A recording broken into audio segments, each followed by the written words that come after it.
friends, this is Itika Mehta. Hope you are doing great and staying safe. आज हम बात करेंगे sovereign gold bonds के बारे में।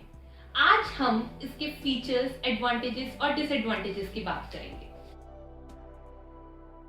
सॉवरेन गोल्ड बॉन्ड्स को इंट्रोड्यूस किया गया 2015 में और इश्यू किया गया आरबीआई द्वारा on the behalf of central government. Sovereign gold bonds होते क्या है? Sovereign gold bonds are the government bonds जिनमें जब आप इन्वेस्ट करते हैं तो आपको करंट प्राइस ऑफ गोल्ड के इक्विवेलेंट बॉन्ड इश्यू हो जाते हैं। यानी कि आप किसी फिजिकल गोल्ड में इन्वेस्ट ना करके काइंड ऑफ वर्चुअल गोल्ड में इन्वेस्ट कर रहे हैं। अब इसको हम और समझ लेते हैं थ्रू इट्स फीचर्स। तो सबसे पहले है कि आप इस बॉन्ड्स में कब इन्वेस्ट कर सकते हैं। तो एवरी फाइनेंशियल ईयर हमारी गवर्नमेंट एक ट्रांश डेट डिसाइड करती है जिसमें कि ये बॉन्ड्स ओपन हो जाते हैं फॉर इन्वेस्टर्स।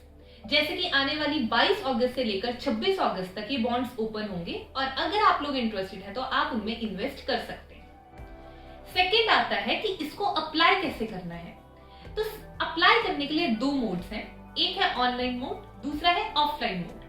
ऑनलाइन मोड के लिए आपको अपनी एप्लीकेशन, बैंक एप्लीकेशन को डाउनलोड करना है, आप उसमें अप्लाई कर सकते हैं। सेकेंड है ऑफलाइन। ऑफलाइन के लिए आप अपने नियरेस्ट पोस्ट ऑफिस या किसी प्राइवेटाइज बैंक या नेशनलाइज बैंक में जाकर इसको अप्लाई कर सकते हैं। थर्ड आता है कि इसमें आप कितना इन्वेस्ट करेंगे। इन्वेस्ट करने के लिए मिनिमम अमाउंट है 1 gram up to 4000 gram in the multiples of 1 gram, यानी कि 4 किलो तक इन्वेस्ट कर सकते हैं।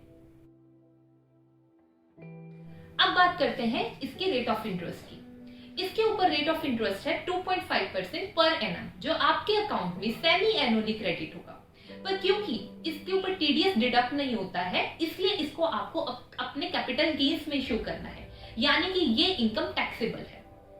इसका टोटल टेन्योर पीरियड 8 साल का है, लेकिन आपको एग्जिट ऑप्शन 5 साल के बाद मिलेंगे, यानी कि इसका लॉक इन पीरियड 5 साल का है और आपके पास एग्जिट ऑप्शन है 5th, 6th, 7th ईयर में।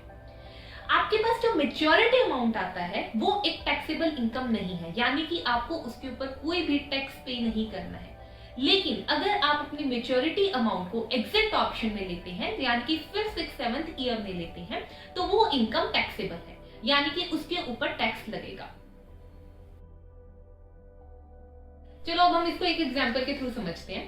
सपोज कर लो कि ट्रांश डेट में जो गवर्नमेंट डिसाइड करती है 1 ग्राम गोल्ड का प्राइस वो है 5000 और मैं इन्वेस्ट करती हूँ 10 ग्राम, तो मेरा टोटल इन्वेस्टमेंट हो गया 50,000। अब 8 साल तक मैं उसको इन्वेस्टमेंट को होल्ड करती हूँ और जो उसका 8 साल के बाद 1 ग्राम गोल्ड का प्राइस बढ़कर हो जाता है 7,000, तो मेरा टोटल इन्वेस्टमेंट जो कॉस्ट होगा वो हो जाएगा 50,000 से बढ़कर 70,000। मतलब कि मेरा टोटल प्रॉफिटेबल इनकम 70,000 हो जाएगी और उसके ऊपर कोई भी टैक्स लागू नहीं होगा। यानी कि जो भी ईयर में, सपोज अगर आप एग्जिट ले लेते हैं 5th, 6th, 7th ईयर, तो जो करंट प्राइस ऑफ गोल्ड होगा उसके हिसाब से आपको मेच्योरिटी अमाउंट मिलेगा।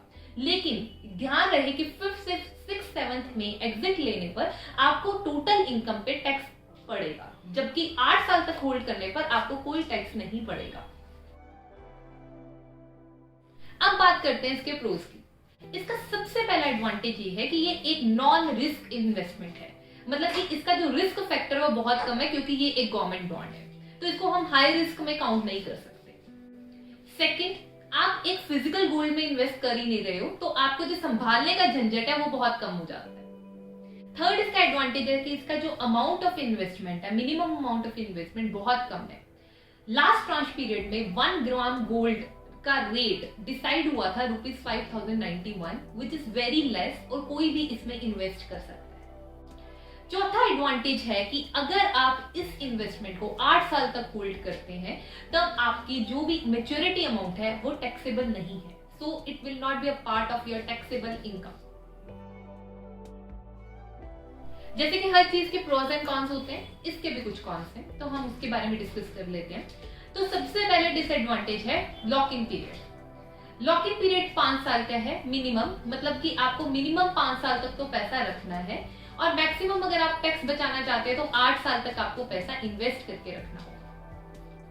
सेकंड है कि अगर आप प्री मेच्योर एग्जिट ले लेते हैं, यानी कि 5th, 6th, 7th ईयर में एग्जिट ले लेते हैं तो आपको उसके ऊपर टैक्सेबल इनकम लगेगा, मतलब कि उसके ऊपर टैक्स आएगा आपकी टोटल इनकम पे। थर्ड ये है कि आपको कैपिटल लॉस का भी चांस हो सकता है। चाहे गोल्ड जो है एक वैल्यूएबल कमोडिटी है और government wants to keep the rate constant, but still there is a very little chance of capital loss also. तो हो सकता है कि क्योंकि हम गोल्ड के प्राइस को प्रिडिक्ट नहीं कर सकते और इसलिए हो सकता है कि कैपिटल लॉस के भी चांसेस हो। चौथा डिसएडवांटेज ये है कि अगर आप इसमें इन्वेस्ट करना चाहते हैं then you have to wait for tranche date जो गवर्नमेंट डिसाइड करती है, उसके आगे पीछे आप इसमें इन्वेस्ट नहीं कर सकते। तो ये थे मेरी तरफ से कुछ एडवांटेज और डिसएडवांटेज सॉवरेन गोल्ड बॉन्ड के। अब बात करते हैं कि मेरे हिसाब से, मेरे ओपिनियन में क्या इसमें इन्वेस्ट करना चाहिए, क्या ये एक अच्छा ऑप्शन हो सकता है।